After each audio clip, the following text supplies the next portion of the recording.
Okay, ladies and gentlemen, Assalamu alaikum and very good day. My name is Ibrahim Al-Awadi and I will be starting and serving as your moderator today.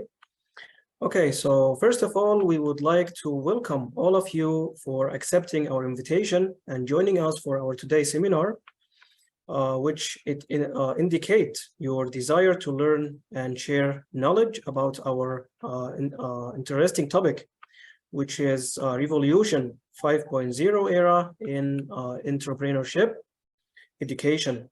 But before we get started, I wanted to take a few minutes of your time. Allow me please to introduce you to our speaker, Dr.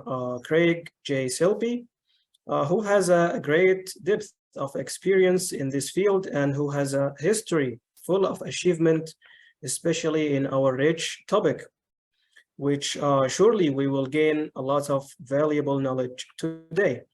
Okay, so without further ado, I would like to welcome Dr. Craig to deliver the valuable knowledge to us.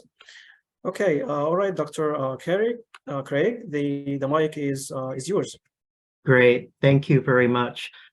It's a pleasure to be here. A special thanks to Hashid, who invited me to be a speaker.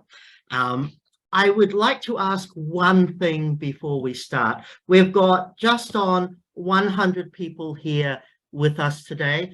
I'd just like to ask you to turn on your camera for a minute so I can get a couple of photos of the group. I think that would be great to do that just before we start. And then I'll get into what I really want to talk about, which is entrepreneurship and startup entrepreneurship. So just ask you if you could please turn on your cameras and I'll take a couple of photos.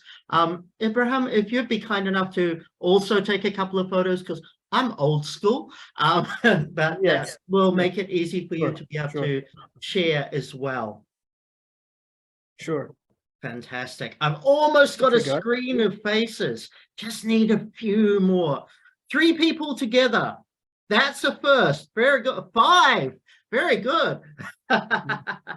Fantastic. If we can just smile. Done. I'm good with that. Let me just get one more next screen. See if we've got some faces in there. We hope to let a few more people in the room. So good afternoon. Thank you for joining me today. Ibrahim, I've made you co-host as well. If you could just help let anybody who's coming in a little bit late, if you could just help get them into the room for me, that would be fantastic. Sure. I was asked to talk about entrepreneurship, and I'm going to say it was a really difficult thing to think about in terms of what did I want to share about entrepreneurship. And I thought I'd really go through my own personal journey, but not telling you about the businesses that I've run and the things that I've done. Really, it's about the things that I learned along the way, because the entrepreneurial journey was, or is, still is, a big challenge. There are so many things, and every day is unfortunately and fortunately very different. We see out there very successful entrepreneurs. We see, people like, well, I should say Elon Musk. He's having a bit of problems at the moment, but that's representative of what happens as we try to take that journey for ourselves. So just give you a bit of an introduction to myself. I'm a bit of an unusual person. I have many jobs, but I like that. My background, I have a PhD in economics and globalization. I have master's degrees and everything that I needed to get me along that way. My main business is called The Third Degree, and that is a platform to support postgraduate research students the world over. I'm also a director of Orkin Consulting, which is a communications agency. And I also serve as a professor for Ajinka D.Y. Patel University, where I'm professor of education. And I'm also an adjunct professor for Taylor's University in KL. I have put there my LinkedIn contact. You are most welcome to connect with me on LinkedIn. Please do. We all need friends, but it's also good for things that you might connect to or you might want help further down the track. My email addresses are there as well in case you would like to email me a question or anything afterwards. I thought I'd start with a little bit about my personal entrepreneurship journey.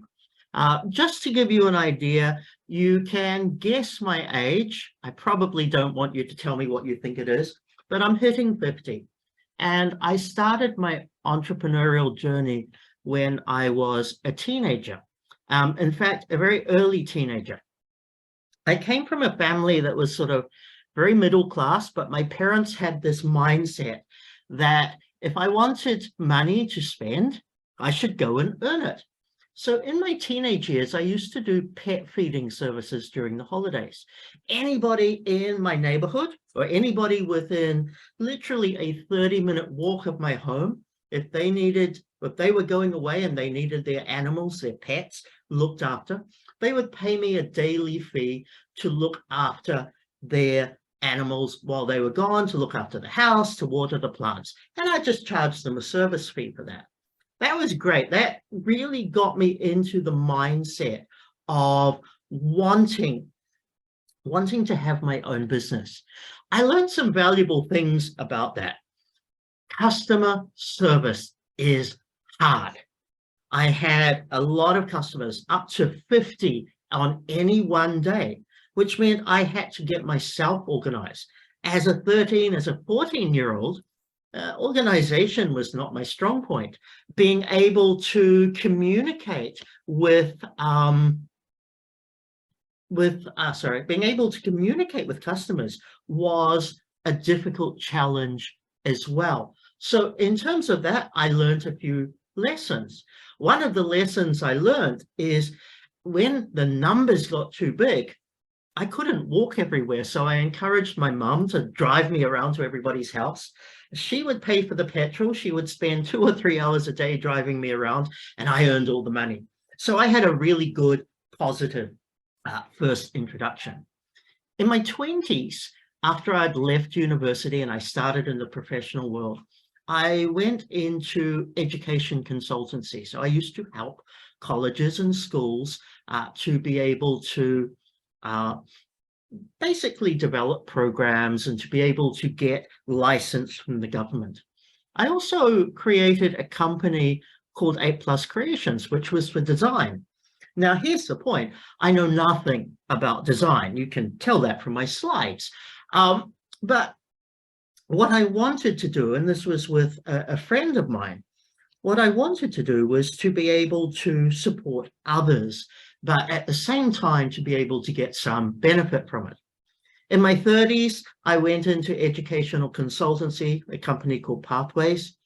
Then when I moved to Malaysia, and I've been here a very long time, in fact, when I moved here, I started a company called MPS, which was corporate training for businesses, small and medium enterprises, basically. I then went into what I've been doing for the last 13 years, a company called Orkin, which is branding and communications. More recently, I created a business strategy business called Metanoia. And finally, what I'm doing or spending almost all of my time currently on is the 3rd degree, which is postgraduate education. Now, everything up until the 3rd degree was very much considered a small business or a boutique business. The 3rd degree is what was called, or what we would always term, a startup. Now, before I get into some of those, I wanted to share my personal lessons, because every time, every business, I've learned something about myself. And every time I've developed a business, whether it be, short-term for a few years, or whether it be long-term in case of Orkin, which is now 13, almost 14 years in duration, I learned a lot of lessons about myself. And I think that's the key thing. We can go to an entrepreneur class. We can read a book on entrepreneurship, and there's lots of books behind me. But what we have to do is not learn about what do we need to be able to do, what boxes do we need to be able to tick. We have to learn things about ourselves, what makes us work and what makes us contribute, I think, to where we're heading. So I put it as my lessons, and I'm just going to give them to you in this way. I call myself the shy Dr. Selby simply because I am actually a very shy person. In front of a camera, in front of 100 people, standing up in a room in front of 1,000 people, I will talk and talk and talk. But you get me alone, I hate being alone with people because I find it difficult to be able to talk with them, to be able to interact. I just don't enjoy it. So I call myself shy simply because of that. I am a cautious type of person. I don't want to jump and throw everything into the hat and then hope it will go well. I want to sort of very strategically think through things. But over the years, I've learned that you've got to change that, or I have to change that. So my lessons are very simple. First, you have to step in the water to get your feet wet. If you've got an entrepreneurial idea, whether it be a good old-fashioned small business or a more modern approach to a startup, if you don't make a go of getting it out there, it's not ever going to happen for you.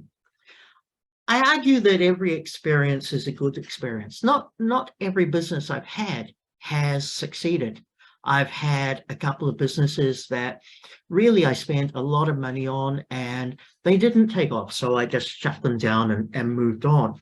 I've had some that have gone really well and then have fallen. For example, COVID really was a difficult and stressful period of time.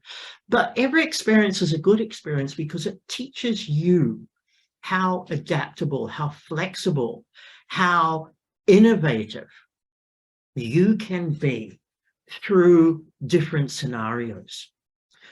I say forget imposter syndrome. If you've heard of imposter syndrome, it's about when you think you just don't have the skills, or you don't have the mindset, or you don't have the right attitude, or something like that. You just don't have what it takes to get you moving forward in something.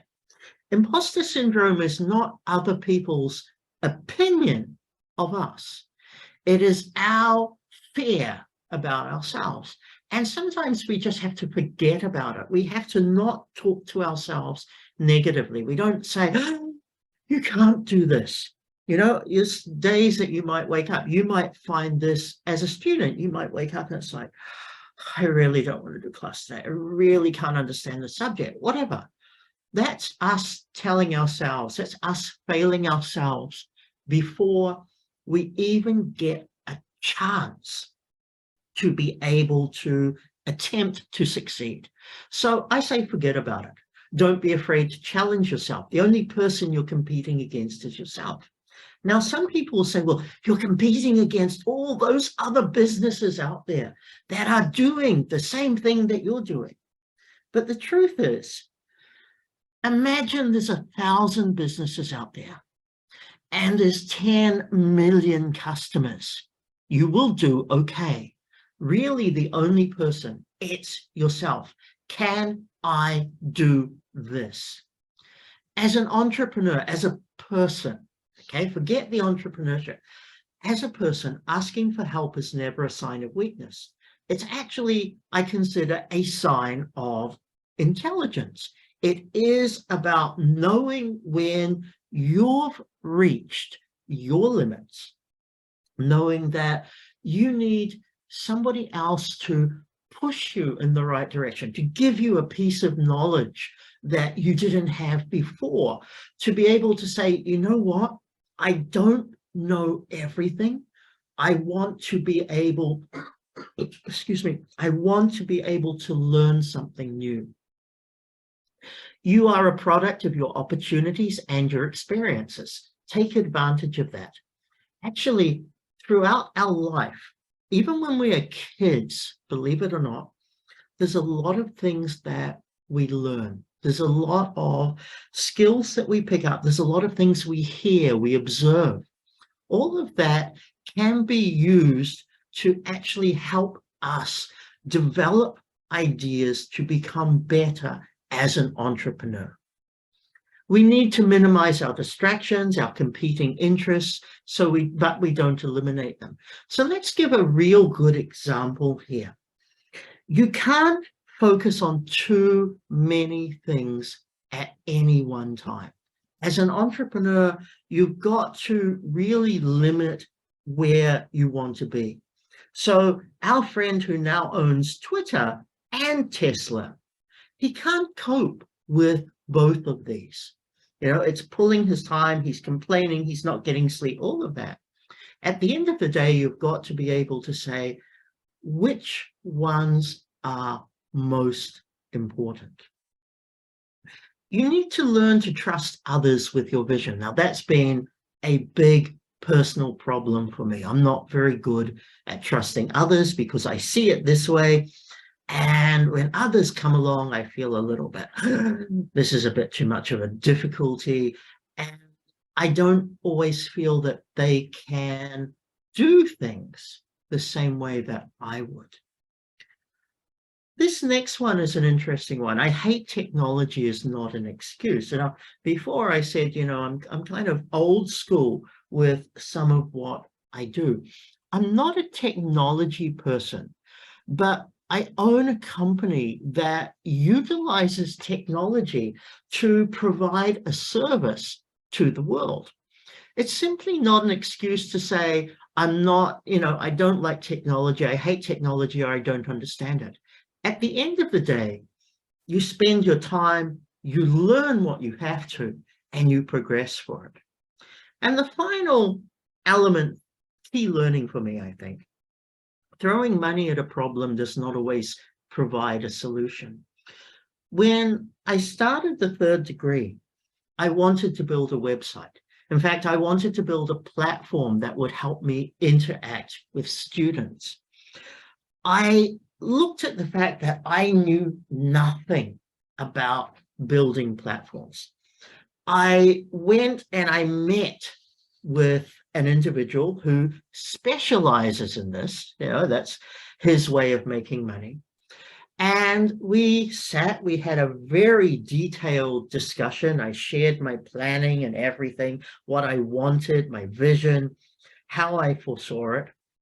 And he came back with a quotation for me. And his quotation was 253,000 ringgit to build me my first platform, not even finished, a reasonable platform that would last me 3 to 5 years. I looked at the cost and I'm like, well, I don't have 250,000 ringgit to play with. And I don't want to spend that kind of money as well. That to me was absolutely crazy. A few weeks afterwards, I met a team that had done a similar platform, but for a different client or a different type of clientele, different set of customers. And I talked to them, and their solution was, we can use our platform for your business, but you give us a share of your business. So that was like throwing money away. I then realized that what was holding me back was the fact that I hated technology. So I didn't want to think hard. I started doing my research. I found a platform online that is available globally that cost me zero money whatsoever, and I can white label it. When I start getting customers and I start charging for my product, I then give a very small percentage of that to that company. So in fact, my 250,000 ringgit platform has to date cost me nothing. So I didn't need to be able to spend money to find the solution. What I needed to do was do my research and look at what I can learn from that.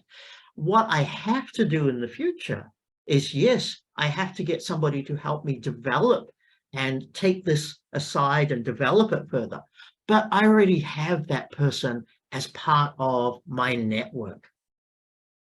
Let's move on to issues in entrepreneurship. And I wanted to start with the small business versus startup, because if I go back to my own background, everything except for the third degree is what is called a small business. The third degree is effectively a startup. A startup is a word that I really don't like, because a startup can be two people in a home office, or it can be 2,000 people in a very impressive building. So the fact that we use that word, I find very disturbing. When people ask me, do you own a startup? I have to say yes, because that's their language. But deep inside, I'm like, no, I own a company, because I don't like to think of it in that mentality. But that's part of the learning curve. The difference between an SME, a small business, a startup is simply technology and scalability. Startups engage with technology. Now, a lot of people will say, you know, a startup is a technology company. And this is where I always have to redirect some of the people who I talk with. When I talk about the third degree, it's like, oh, you're an edutech company, education technology. I'm like, well, yes. And then I say, actually, I'm an education company that uses technology to help others. What's at the heart of the company is the education. What is at the heart of the delivery to my customers is the technology. Now, the next part, scalability, I'll come to in a second. The idea, though, is everybody wants to throw technology at a problem to provide a solution. And I want to reinforce the fact that, look, not every problem that we have out there is solved with technology. Not every problem out there needs to be solved with changing the technology. Sometimes you just need to refocus what the problem is. And my advice to everybody is simply be realistic, solve a genuine problem that you have.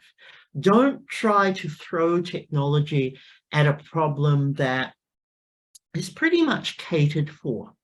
You know, I'll give a good example. There's a Malaysian company, there's a couple of them actually, but I know the owner of one, and his solution was for making it easier to find car parks in a car park building at a shopping mall. And he threw technology at solving a problem, which at the end of the day didn't solve the problem, because the problem was people. The problem wasn't anything that he looked at. The problem was simply people, attitude, laziness, and a whole lot of other issues that relate to that side of things. Now, over time, the company really hasn't grown. It hasn't taken on anything new. It's got a few customers, but nobody's utilizing it. And here was the problem. There was an issue. Technology was used to provide a solution to it.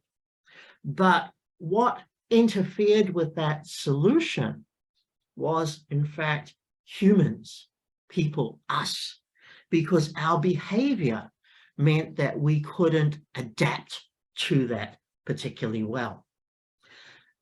An entrepreneur has to have some qualities about them as a person. Before you even get into finding that really great product, service, solution, us as entrepreneurs need to have qualities. And I sort of put down the ones that I think are valuable. Your lecturer might say, I've got another 100 I can add to that. And I think that's fair. There's lots. And you might say, well, I don't have all of these qualities. That's also very acceptable. We don't have to be everything all the time. But these are the qualities that I think are very important. We need to be hungry, not hungry for a packet of biscuits or an ice cream, but hungry to be able to grow, hungry to develop something, hungry to make an impact, and impact's going to come back shortly again. Hungry to do something and to achieve better. And the hunger has to be for, first, ourselves. We have to want to do this. But secondly, it has to be for others as well. We're not doing this just to put a halo on our head and say, oh, I did a good thing. We're actually doing it because we want to help other people. At the heart of every good business was actually a willingness, a desire to make life easier or better or smoother for others. An entrepreneur also needs to have initiative. We've got to be able to think about things. We've got to be able to see them, and we've got to be able to say, you know what, I'm just going to make it happen. If nobody else is going to do it, I'll start with it. Now, that one I found really interesting because when I started the third degree, we had zero networks, zero students, nothing.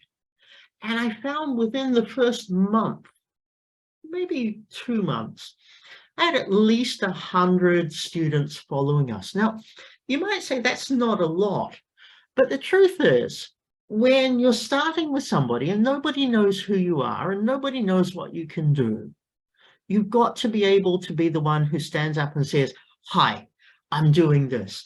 Do you want to benefit from it? So initiative is important. In the same spirit, we need to have that willingness to take risks.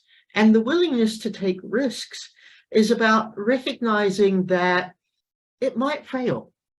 What we might want to do might actually fail. And we've got to hope that that doesn't happen and that we do it.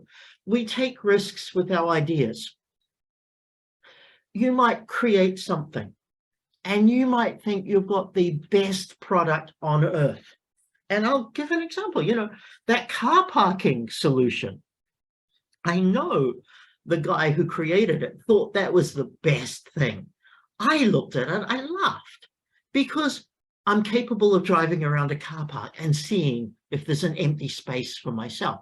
I don't need technology to tell me where to go in a shopping mall car park to park my car. There will always be people who will laugh at our product, who will be like, you can't do it, or what a stupid product. But at the end of the day, we've got to put up with that. Now that relates to my last one, thick skin.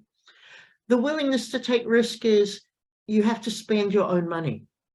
You can't come up with an idea and waddle off down to the bank and say, give me money, or go into pitching with investors and say, give me money, because nobody's going to give you money unless you've spent some yourself. So I had to use whatever I could possibly do, my own money, whatever I could sell, whatever I could earn, to put into it to make it happen before I can encourage somebody else. Because if you're not going to bet on yourself, if you're not going to take that financial risk yourself, nobody else is going to want to take a financial risk on you. So you have to risk the finances. You have to risk failing. When you start, you think it's great, but it may fail. I think about this in a good way because I'm extremely scared of failing. And I have failed before with things. It's part of life. But I look at this. If we get a job and we're paid by somebody else, we can fail at that job too. And then we get fired. So the risk of being an entrepreneur really is not that different as the risk of working for somebody and that not succeeding. we need to be able to learn and grow from the experience. And that's really important. Every time we learn something, every time we are shown a different way, we've got to be able to adapt. We've got to grow from that. We've got to understand more. And it's constantly the whole idea of always learning something new. And we learn from different people. We don't only learn from those who give us money. We learn from our customers. We learn from the people who are not our customers, because they tell us why they are not their customers. What do I have to do differently? We learn from positive experiences. We learn from mistakes. We learn from massive screw-ups. We just have to have that ability to learn. So I would say that's the key. If, as an entrepreneur, you are not willing to include other people's feedback into what you do, then you're not going to make a good entrepreneur. Everything else, not so bad, but that, it's not going to work for you. You need motivation. Now, motivation can be the fact I don't have, money on the table for food. It can be the motivation to prove other people right. So in my case, I'm the first person in my family to get a PhD. I'm definitely the first person in my family to reach professor level. But at the whole thing, my motivation is I want to do as much as I can and prove to other people, actually, I do have skills. And that's the motivation. Motivation can be money. As you see the money coming in, okay, chase, you get more. That's also perfectly fine. You need to have self-confidence. That one's hard. I'm going to say I don't think I have a lot of self-confidence. Over the years, I feel like it's sort of dwindled. I also feel like because I don't like communicating with people one-on-one or small groups or things like that, that really worries me. When I go into a meeting, when I go into a meeting with a group of people, I always feel that imposter syndrome. I can't do this. I don't feel good about it. The truth is, I actually have more experience than those people. I have more professional experience than those people. But something inside of me says, Craig, not right, no. And you really have to find a way to develop and to strengthen that along the way. Hard work is obvious. Nothing happens without hard work. I think you guys know that, you're already 1, 2, 3 years, maybe 4 years into a degree, and you can see that, the graduation coming up really close. It hasn't been a walk in the park. The same works for here. The next one is decision-making ability. And decision-making ability is being able to make the hard decisions. That means things like where to spend money, what not to get for yourself, choosing between alternatives that you think, based on little information, because you might not even have the information, based on little information is going to make your business more successful. And one of the hardest things to do, and I think is very important here, is terminating employees.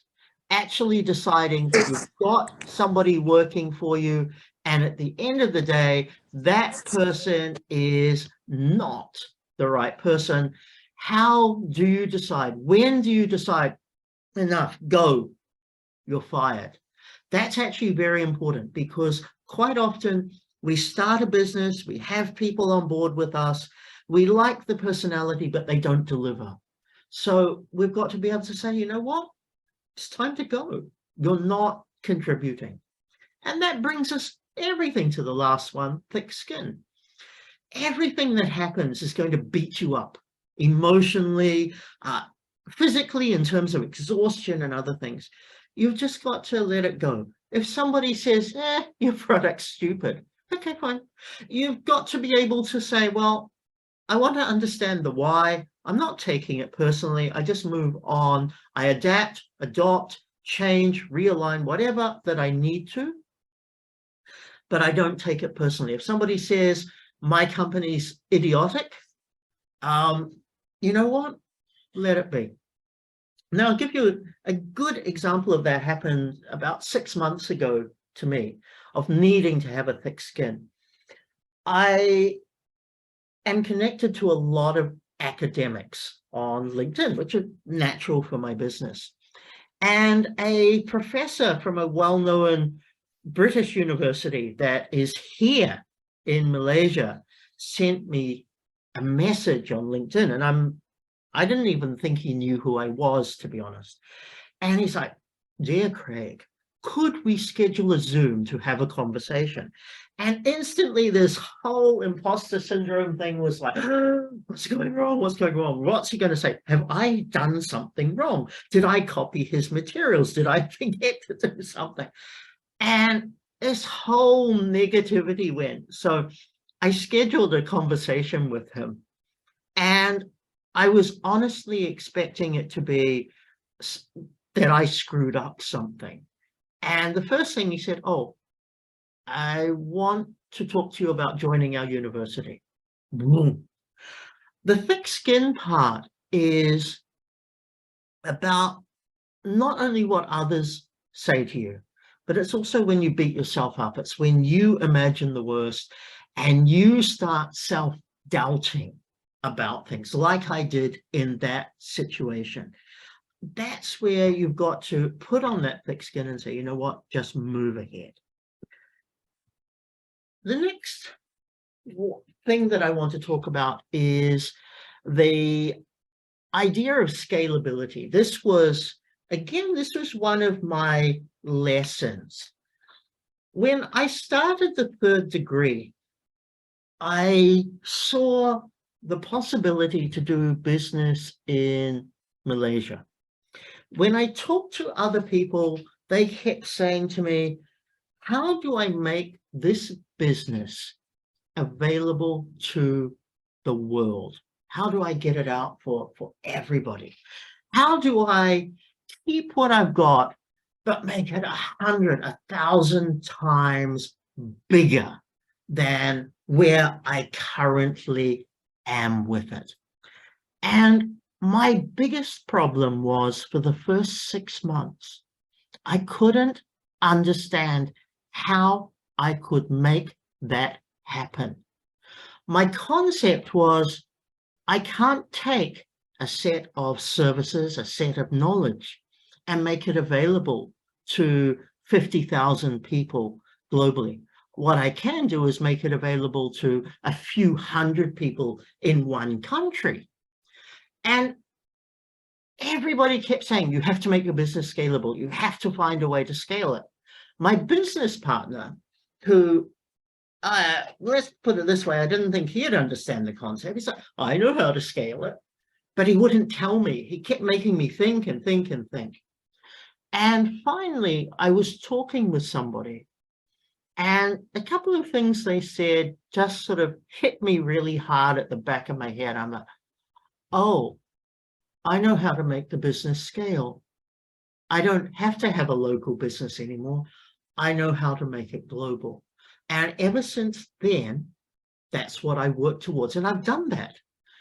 So I look at scalability in a few different ways. First of all, it's about making it as big as you possibly can without really expanding the base too much. It is about making it for the local market, the global market, which is regional, the global market. And at the end of the day, like some of the unicorns out there, it's taking your business interstellar. Now, I'm at the global aspect, but I have got so much more work before I even can truly say I'm global. To be able to go interstellar, that's going to take some more people. Now, the characteristics of a business that is scalable comes down to this: a low customer acquisition cost. Now, I learned something very valuable about here. My goal, because I sell my services, my product, I sell that to students. Now, if I have to approach every single student, there's 98 people in this room, so minus me, minus your lecturer, 96 people in the room right this moment. If I have to sell my services to you, that's somebody, my team, reaching out in whatever method to 96 individuals. I learned, though, forget selling to individual students, sell to universities, because the universities already have the students. So I now have to reach out to one person, who's your lecturer, to sell the services, or actually not your lecturer, a few other people in the organization, but effectively to sell my services to the one person who will then make it available to all of you.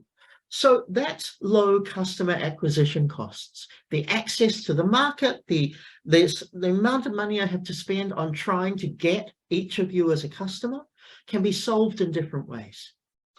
A scalable business has a modest upfront investment, so we don't spend too much. As we get bigger, the costs don't sort of triple or go significantly. You can actually control costs well. A huge TAM, total addressable market. There are, I deal with PhD students. In Africa, there are 60,000 PhD students, not a lot. In Southeast Asia, there are 300,000 PhD students. In Southeast Asia, there are 30 million university students. That's my total addressable market. I don't have to get the 30 million. I get 3 million. Oh my God, that is just beyond my wildest dreams. But it's having that market out there. Now, that's a key thing, because sometimes the difference between a startup, which has that potential to scale, and a small business or a family-owned business or boutique business, they have a limited market that they can actually reach and that they can be part of. You need to have economies of scale for developing your product. So the more you grow, the more you create, the cheaper it becomes for you to be able to develop. It needs few people to operate. Now, this is where businesses like Twitter have failed, especially in the last couple of years. The huge number of staff that are there actually make it very expensive, very top heavy, when you can cut down. So the goal is find a business that's easy to replicate, but doesn't need a lot of team members. You know, you're not having 500 people when 50 people can actually do everything really well. You want to have high gross margins and profits, so as much money staying in the business as possible. You want less regulatory and legal barriers. So you don't want there to be governments and laws telling you, you can't do this, you can't do this, you can't do this. When you have that, that actually poses problems for you to grow, because first, it's going to slow your growth down. Second, you're going to have to look at legal solutions to be able to work around things. What I love about the education industry is the legislation is very, very simple and very similar everywhere in the world. There's nothing I can do that will require me to invest in lawyers to solve a problem for me. All of the problem solving comes from my team. You want product distribution to be simple and inexpensive. So I deal with the service. It's simply available online. You register, you enjoy. Very easy. I don't have to ship anything out to you. Now, if I have a product versus a service, then I've got to look at how much will it cost me and how much will it cost you to have the product shipped to you. You want a low cost of maintenance or cost of support.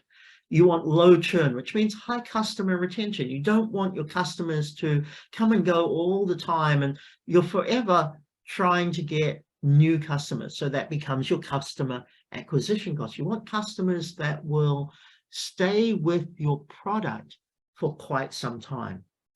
You need to have strong network effects, which is about how each of your customers can introduce or engage with others so that you increase your visibility. It also means you have credibility in a broader market. And finally, the platform at which you're using. Ultimately, you want to be able to look at it as something that you don't own a lot of physical sets as a business. So in my case, I don't own an office. I don't pay 500 university professors to come into an office and to work every single day. I use it in a way that is orchestrated through a network of connections. So if we look at some of the most successful startups, Airbnb, they don't own any properties. If we look at Uber or Lyft, or closer to home, Grab, they don't really own any cars. All of this is about bringing things together, but keeping away from the traditional, let's have a factory, let's have inventory. Everything is sourced from multiple places, delivered to the customer in a functioning way. Now, the skills that we need as entrepreneurs, I talked a little bit about what are some of the basic skills. These are the skills that I learned that I had to have. I needed product development, which meant I had to learn more about technology. And my business partner had to learn a lot about education because, he wasn't from the education environment or the education sector. As an entrepreneur, you need legal skills. You have to understand the legal environment in which you work. You have to understand contracts. You have to understand the limits that are placed on you, as well as you have to understand if you do something, is there an implication? So, for example, if you are all working for me and I say, you're fired, I don't want you here anymore. You have to understand that you cannot actually fire somebody like that. There is a process that you have to go through. Many entrepreneurs are people who understand their product well. They understand what they've designed, what they've created. Maybe they've built an application. They understand the technical and technological processes that go into it. But they also have to understand everything else that fits around it, like legal. Financial was my hardest. I am absolutely horrible with money. I failed accounting at high school. I didn't even want to think about it at university. I know I would fail massively. But I had to learn how to develop budgets, how to understand ROI, how to interpret accounts, how to make planning from a financial perspective. I can say, I want to do this, this, this. I think it will happen like that. But when someone got out this spreadsheet and did a 5-year plan for me, I wanted to faint because it was so challenging.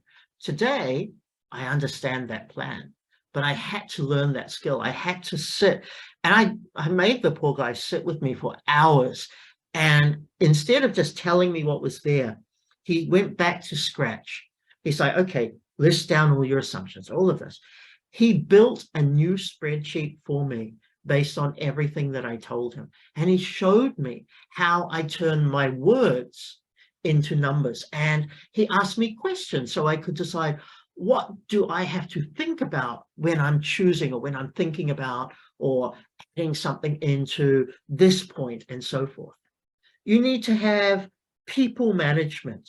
People management is simply dealing with staff, dealing with other people, how to do sales, how to do marketing, how to do branding.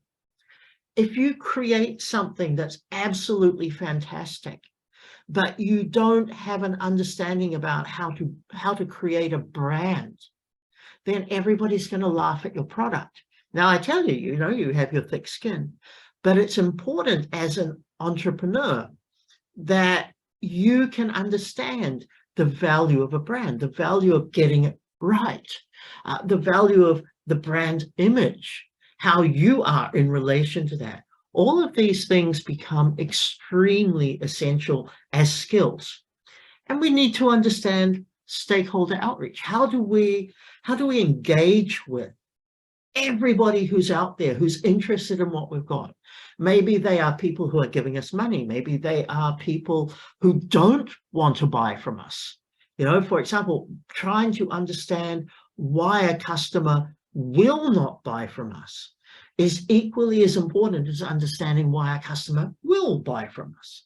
So all of that comes into it. Now, if we're doing something that is purely internet-based, we don't see our customer face to face, we've still got to understand who that customer is, what motivates them, what drives them, what decisions they make, what they like, what they don't like, how they want to interact with us. Then it moves into a different set of skills. I call one firefighting.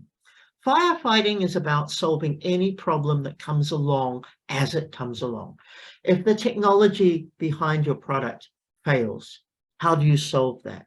If the bank suddenly says, you owe us money, we're not going to fund you anymore, you lose your funding. Maybe an investor comes along and says, well, I want to change the terms of our deal. A customer dies from utilizing what your brand or what your company offers. All of this is firefighting. A staff member steals your intellectual property and goes and starts their own business as a competitor to you. All of this is firefighting. It's about being able to work with every problem as you get that problem and to solve it. Now, as students, we firefight. You know, sometimes we screw up. We have to try and negotiate to get an extra assignment or a delay or intensify that. That's the firefighting an entrepreneur has to deal with. If, as an entrepreneur, you can't solve problems outside of your understanding of the product, give your company to someone else, work for them at a high amount of money, and let them do it all. You really do need to be able to look at the whole picture. Now, the skills that come into that are interpersonal, how we communicate with each other, persuasion. Every time I go to pitch to an investor, to go to ask for money, I have to persuade. I've got to encourage them that I am the best risk. I am the best partner for them. We have to have adaptability. Things will change. If this doesn't work out, I move on to the next thing. We have to have foresight. A good entrepreneur will look at how we move, not only how our product is moving into the future, but the word futures is about what the potential will be. So in terms of that, why I've used futures here, it's not only what can our product do, but actually what is 5 years later going to look like? How can then I grow what I'm doing to fit into that 5 years later, to fit into that? I need dependability. It's not like, well, I quit today and come back in a couple of days and then walk out for a few more days. I've done that in the past, kind of irritating. But dependability is about you will always be there to make your product or service happen. That has a vision about where you want to be, so linking back to futures.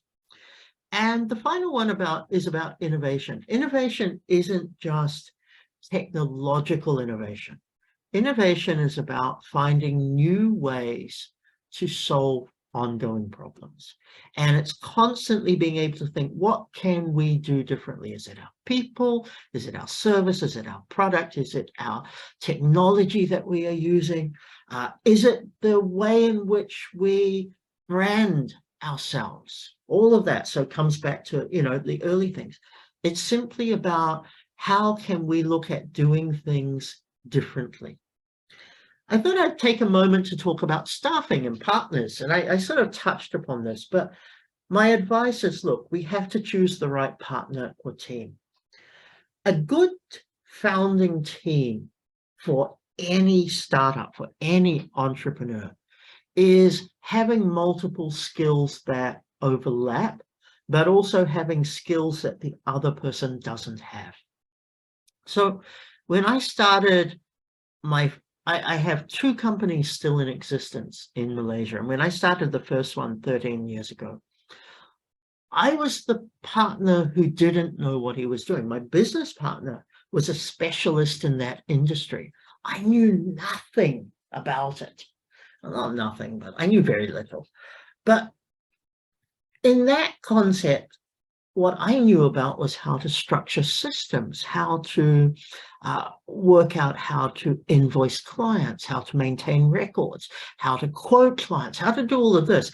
My business partner didn't know that.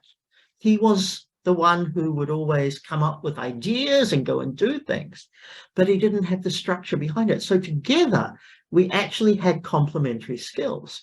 Now, I understand the business 100%. He understands the structure 100%. When we came to create the third degree, I'm an educator. He wasn't. He did his bachelor's degree. He never did anything further. But he understood the other things. He understood the marketing side in a different way to me. He understood the scalability. He understood the networking that was going to be required to make it happen. Now, I knew some of that, but my job is about creating education content. My job is about getting the most innovative advice out there to students. His job was about making sure that we could connect to the students, connect to the universities. Now, the little quote here, I really like the strong relationships are the underpinning of most successful entrepreneurs and business owners. Your network is your net worth. And it really is about choosing the right team, choosing the right business partners, choosing the right staff. I've made a lot of mistakes with staff over the years, but also choosing the networks that you use to help you connect with everybody. So that's customers as well.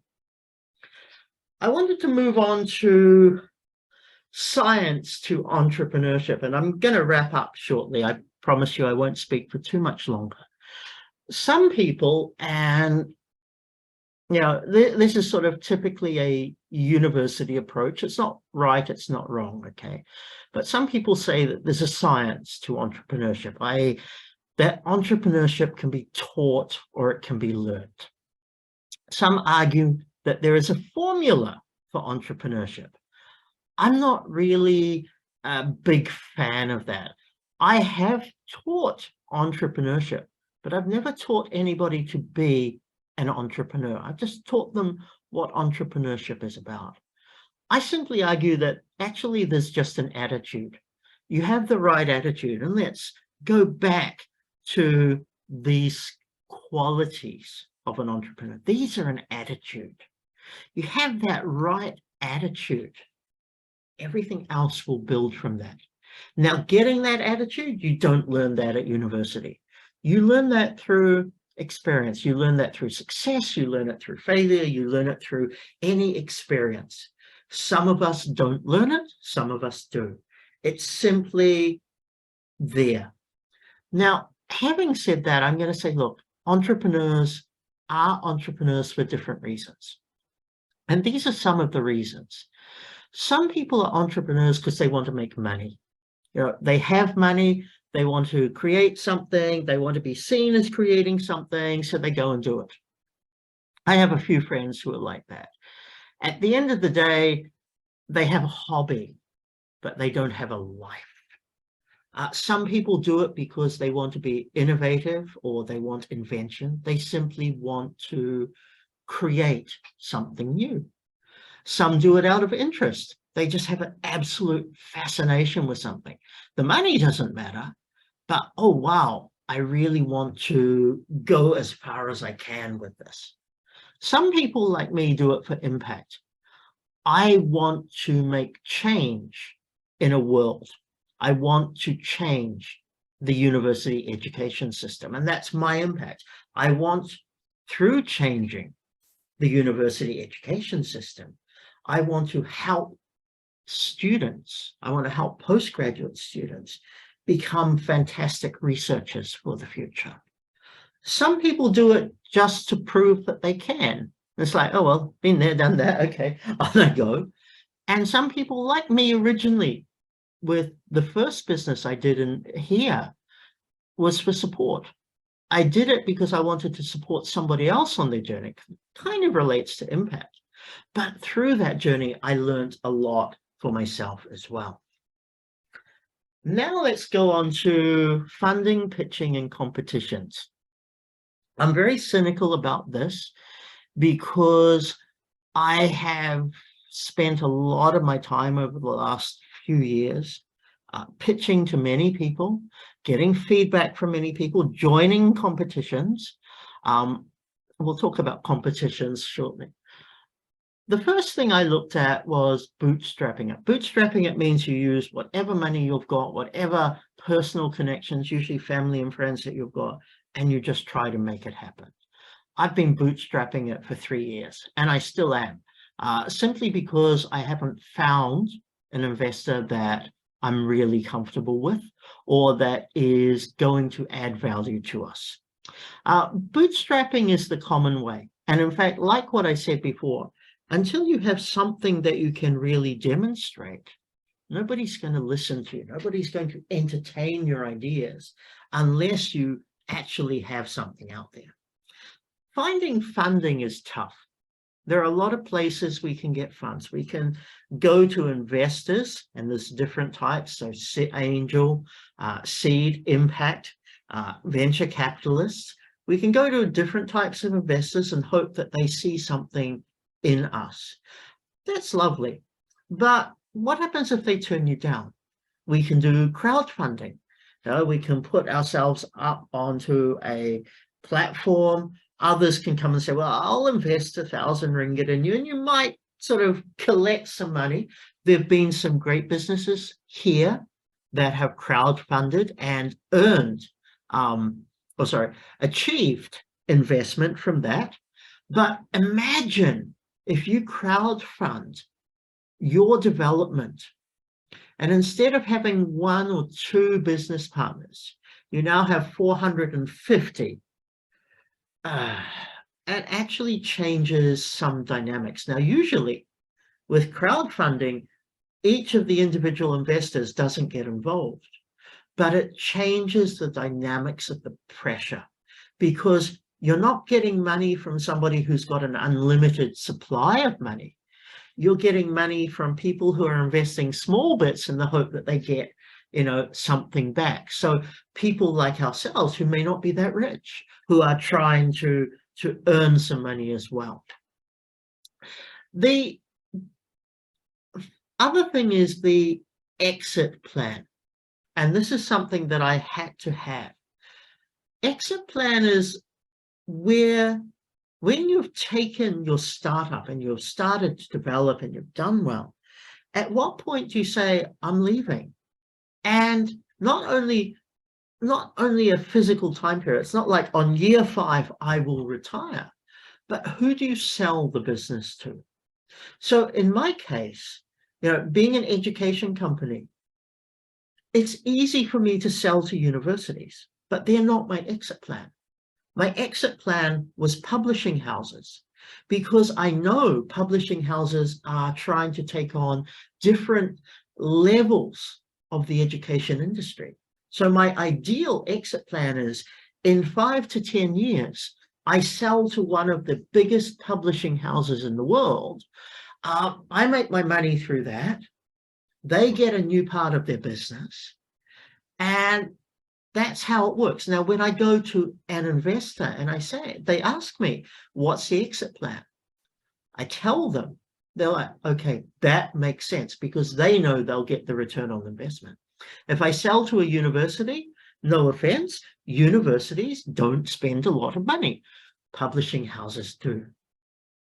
Now, I just wanted to give a little bit of advice on pitching to potential investors. This is something I do more regularly than I want to. Literally, you have a meeting with a potential investor, you outline the business, you outline its trajectory, you answer their questions. It's putting forward a presentation, a proposal to them. You might have been involved in a business pitching competition, kind of like the slightly outdated one from 5 years ago I found here. I learned something very valuable along the way. Every time I pitch to an investor, it's not about the concept that I've got. It's not about the business. The first important thing is the personality. You've got to get along with those people. They've got to find your personality interesting. They've got to feel that they can trust you. They've got to feel that you're credible, sorry.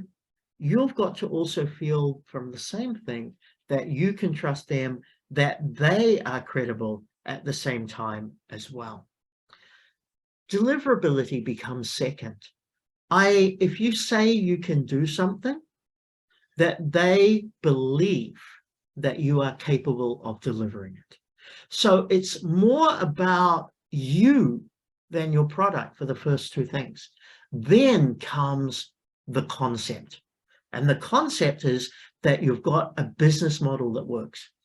If they believe in you and they believe you can make it happen, then they look at your concept and say, I can spend money on this. So I've learned that through the past few years in particular, when I've been going out looking for investors.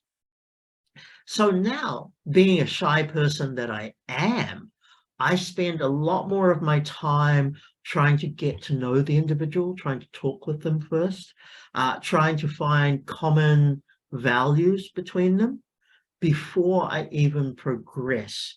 So there's one company here I've been talking with for a year, and much of that time has actually been us getting to know each other before we really talk hard numbers. Now, it takes a while, but that was something that's really helped us get to the next stages. And the final thing is, I call it those infernal startup competitions. Everywhere you go in the startup industry, in the world, there's competitions. You know, you're pitching against others to win an investment. I hate these. These are the worst things I think have ever been invented. As somebody who had a traditional business before a startup business, I don't like to compete against others for your attention. Either my business works or it doesn't. But what I've found is startup competitions are fantastic. You get to see how do other people present. You get to see what are the innovations going on in the market. You get to increase your visibility. In fact, I've connected with a number of people I've pitched against, I competed against, and I've actually found that their connection has been more viable. I've not won the competition. I've not even really wanted to, but I've always tried to push myself in terms of creating new experiences and then developing my networks. And this is my last slide. Then we can have a Q&A. So why do so many wannabes start a cafe? And I apologize if you own a cafe, because I know that kind of comes across as really nasty. But I do see a lot of people say, I'm an entrepreneur, I'm going to start a cafe. I think because they want a job, they want to fill a space, they want something that is simple and manageable, not too difficult, pretty hard to fail with. A true startup entrepreneur wants to create something great. A normal entrepreneur wants to fill a void in their life. And I think that's what makes the difference. Somebody who wants to start a simple cafe, and all power to them, good luck to them. But at the end of the day, they're not looking to start a chain of cafes that go across, 150 countries. They're looking at doing something that's in their immediate area within their control that they can have as a job, as a hobby. it's no different to working from somebody else. So I'm going to say, you know, why do some people want to start a cafe? Because they want to look like an entrepreneur, even though technically they're not. Now I'm going to